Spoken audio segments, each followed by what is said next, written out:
ፍቺ ምክንያቶች ምንድናቸው? ከመጋባታቸው በፊት ፋክተርስ ነው የሚባሉት። ምክንያት ኮስ ሳይሆኑ ዴር ፋክተርስ የሚያዋጡ ነገሮች ማለት ነው። የሚያዋጡ ነገሮችን ልንገር። አንደኛ የእድሜ ልዩነት፣ ሰፊ የእድሜ ልዩነት አንድ። ሁለተኛ የሃይማኖት ልዩነት፣ አንዱ እንደዚህ አንዱ እንደዛ ሆነ፣ ወይም ከተጋቡ በኋላም ደግሞ አንዱ ሲለውጥ፣ የሃይማኖት ልዩነት፣ የእድሜ ልዩነት፣ ኦቨር ኤክስፔክቴሽን፣ ከትዳር ውስጥ ገብቼ አገኛለሁ ብለው የሚያስቡት በቃ አበባ ብቻ ነው፣ ቀይ ምንጣፍ ብቻ ነው፣ ችግር የሌለበት ዩቶፒያ ነው።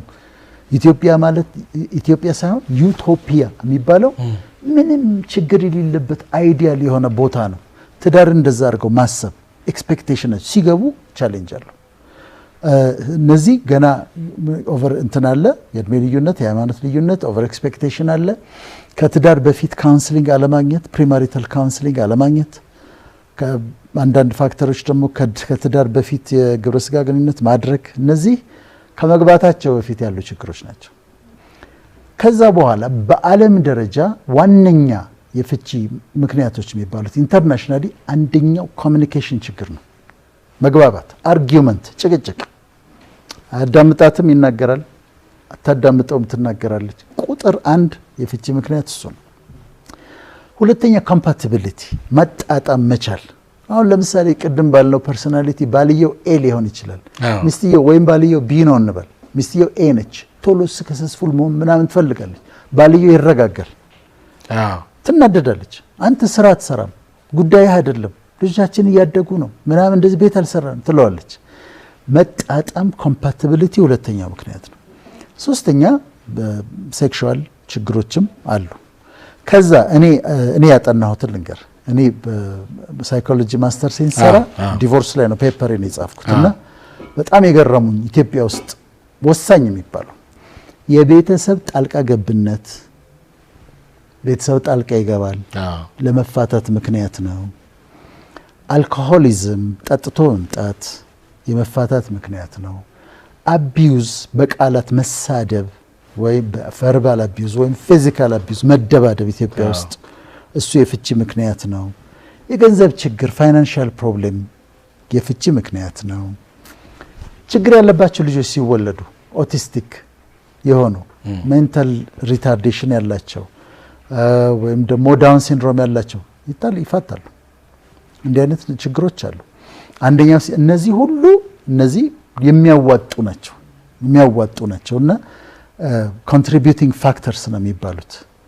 ከዛ ከውጭ መውለድ፣ ከጋብቻ ውጪ መቅበጥ፣ ከዛ ፋይንድ አውት ስታረግ ችግሩ ሳይኖር ደግሞ መቅናት፣ የቅናት ላይ የተመሰረተ ጭቅጭቅ፣ አንተ እንዲያርገን የመጣው አንቺ እንዲያርገሽ ነው የመጣሽ፣ ከሱ ጋር ለምን አወራሽ?